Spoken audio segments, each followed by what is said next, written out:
prihajamo v Lombardijo, pravzaprav prihajamo na področje, ki je ravnina, po drugi strani pa tam proti alpskemu svetu visokogorju so jezera, ki so jih ledeniki skozi ledeno dobo in obdobja potem kasneje oblikovali in so ob taljenju ledenikov tudi v teh kotanjah ostale vode zajezene in tako imamo ta ledeniška jezera.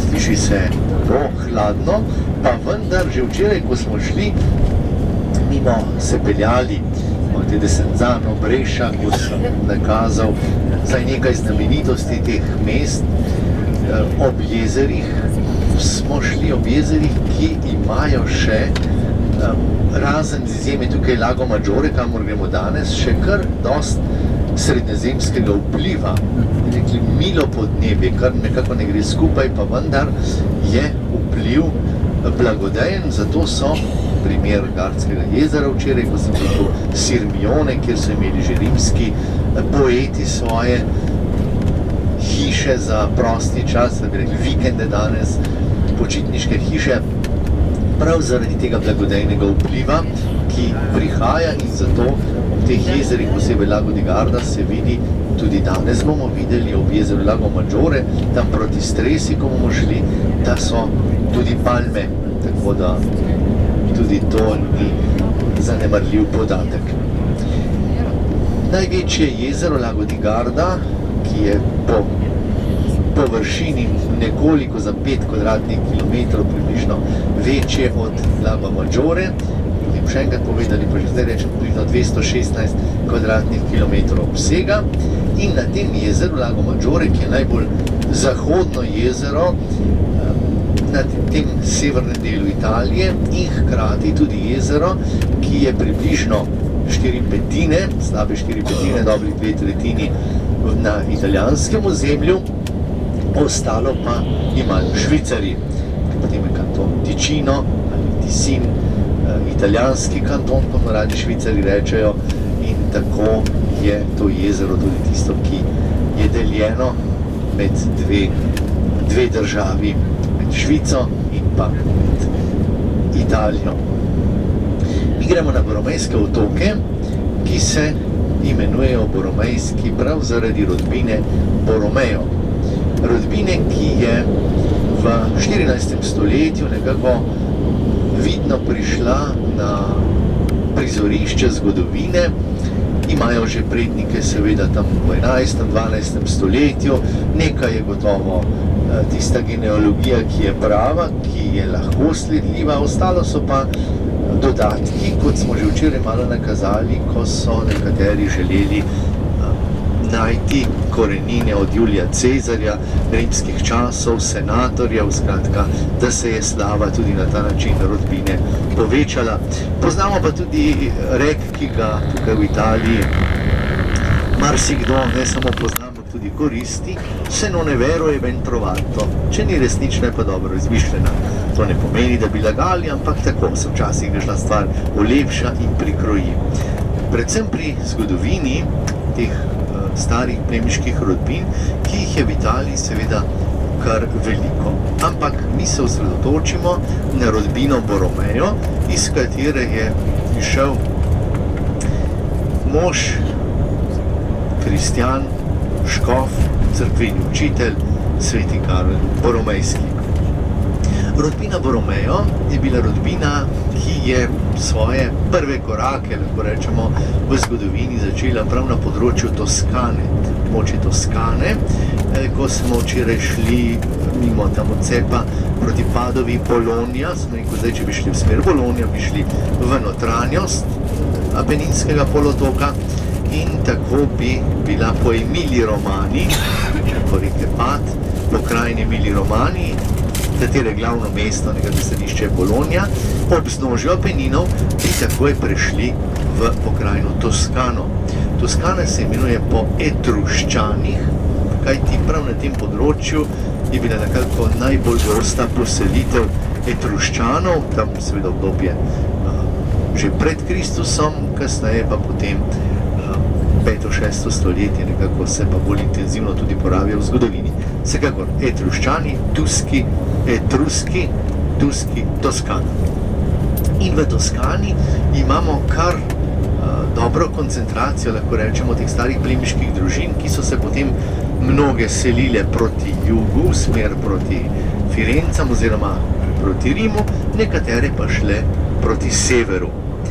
Prav v Toskani, na toskanskem področju se je vidno začelo in širilo v 12. stoletju bolj zares to, kar sem včeraj omenil. Se spomnite, ko smo bili v Bergamu, ko smo videli tista dva stolpa in rekli, da jih je bilo kar več v samem mestu, največ pa jih je v Toskani, namreč, ko so se delili po dveh rodbinah, tako imenovani Gelfi in Gibelini.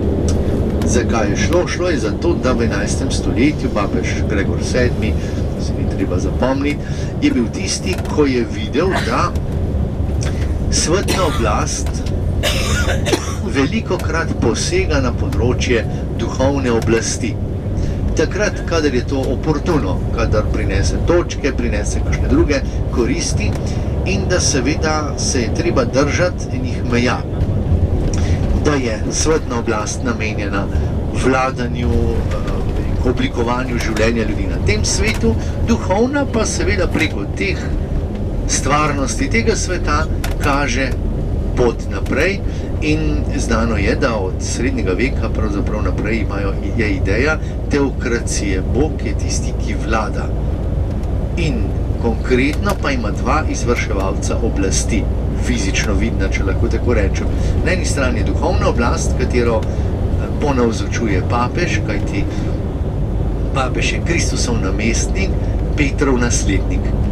Na drugi strani pa je svetna oblast. Zdaj, ko je bilo Svetorimsko cesarstvo s Karlom Velikim, je bil Karl Veliki tisto središče in nosilec oblasti, tako gledano. Potem kasneje Otonijanska dinastija v 10. stoletju z začetkom Svetega rimsko-nemškega cesarstva, skratka ta suverenostna politika. Ena in druga stran. To je seveda na začetku delovalo, ampak vsaka stvar, ki pride v naše človeške roke, ne da se pokvari, ampak ima velikokrat kar nekaj stran poti. In tako se je tudi tukaj dogajalo. V 10. stoletju, ko je bilo že vtikanje, da tako rečem, zelo močno, ko so recimo tudi škofe imenovali posamezni fevdalci, kajti zagotovili so zemljo za graditev ali cerkve, katedrale, samostana, druge koristi zemskega življenja in so potem rekli, imamo tudi mi pravico, da tako imenujemo. Da ne grem pregloboko, tukaj je bila vedno ena taka napetost in na koncu se je dogajalo, da škof oziroma papež ni imel praktično nobene besede ali pa samo eno nominalno. No in zato je potem papež Gregor VII v 11. stoletju, ko je napisal en traktat Dictatus Pape, notri diktat, bi rekli nekaj, kar se narekuje, in je notri zapisal predvsem to. Vsaka oblast je v tem smislu avtonomna. Duhovna oblast skrbi za duhovne stvari, svetna za svetne. Pa vendar, ker je to teokracija, ker je Bog tisti vsevladar in tisti, ki vlada celotnemu stvarstvu, morata obe oblasti težiti, težiti v tem smislu, ne težiti v smislu biti zopran in tečen, ampak težiti k temu, da človeka vodita v tisti končni cilj, končnemu cilju, to se pravi nebeško kraljestvo, življenje, ki bo večno v onostranstvu. Tudi svetna oblast, ki skrbi za stvari, da bodo tukaj zgrajene, da bo to popravljeno, to narejeno, mora imeti vedno v uvidu to presežno dimenzijo. Zatorej, prav zaradi tega, je zadnja beseda vedno papeževa. Namreč gre za to, če vladar, svetni vladar, dela bolj v svojo korist ali pa v korist svoje klientele, oligarhije ali kakorkoli bi že to meritokracija imenovali, takrat je papež dolžan, da posvari tega vladarja. In pa vemo svetopisensko, najprej na 4 oči, potem vzami še eno pričo in tako naprej. To je tisto, da ima papež zadnjo besedo. Ne v tem, kaj se bo obnovilo, kako se bo obnovilo. To je stvar svetne oblasti in vladarstva tega sveta. Gre za zadnjo besedo v smislu, če svetna oblast ne izvršuje svojega v korist dobro ljudem, ampak bolj za samo nekatere skupine.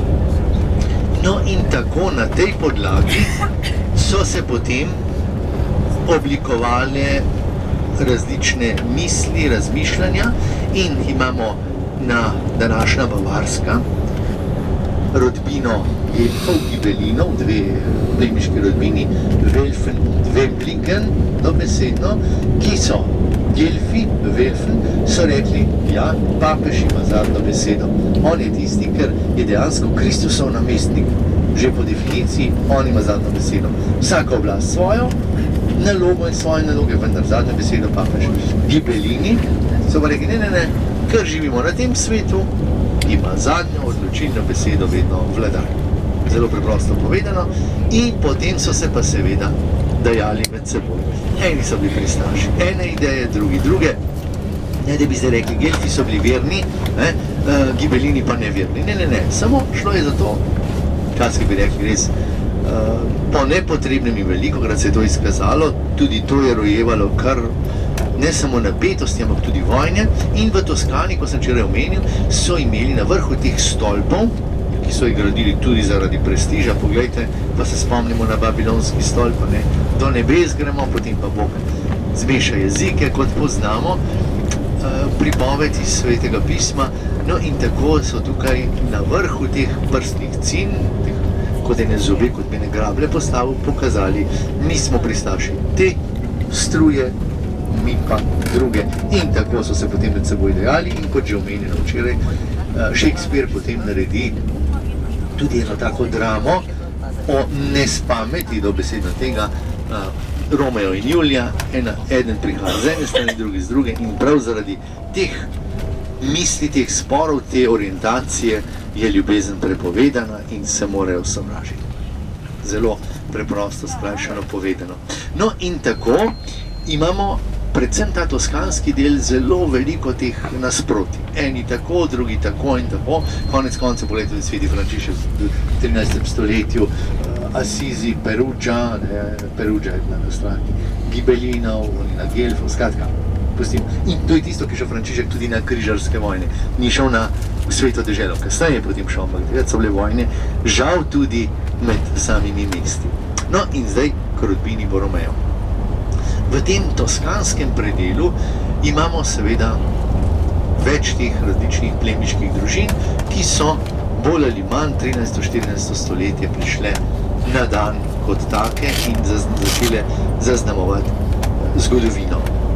Rodbina Borromeo je potem, ko so šli iz Toskane južno proti Rimu, takrat pravzaprav dobila tudi to svoje ime Borromeo, kajti to naj bi pomenilo, tako razlagajo svoje začetke, da so bili, ko so bili v Rimu, že nekde pravijo, ko greš v Rim, se obnašajo po rimsko, bili dobri Rimljani, buoni Romani, bon Romeo, skratka iz tega to izhaja.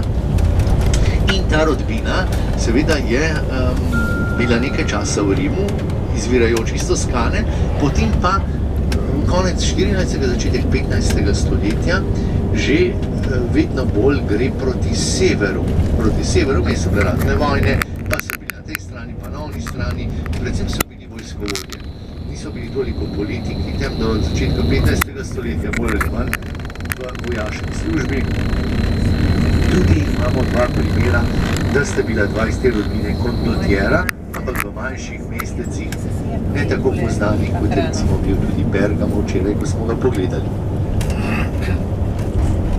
Kmalu pa so, ko so šli proti severu, videli, da je tam v 14. 15. stoletju na vzponu, lahko bi rekli na nekakšnem višku svoje moči, rodbina Visconti. Če se spomnimo, ko smo bili v Bergamu, smo povedali, da zunanje obzidje Città Alta, zgornjega mesta, je delo rodbine Viscontijev. Visconti pride od vice comes, Vicont, potem od tega podgrof, torej so imeli že določene upravne funkcije in naloge, da skrajšam, in rodbina Borromejo je videla, aha, tole tukaj le bo priložnost, da se tudi mi etabliramo, povzpnemo, in tako so šli najprej kot vojaški pomembni igralci, lahko rečem, k rodbini Visconti, in so jim Visconti marsikaj vojaških nalog tudi zaupali. Visconti potem osvojijo, tako rečem, mesto Milano, jutri bomo tam, in so praktično do 15. stoletja bili kar vodilni, ki bomo videli Castello Sforzesco, se imenuje po rodbini Sforza, ki kasneje za njimi pride za Visconti, pa vendar bili so pomembni in v njih senci je rasla rodbina Borromejo. Bili so vojskovodje, potem pa so jim Visconti zaupali tudi upravne naloge.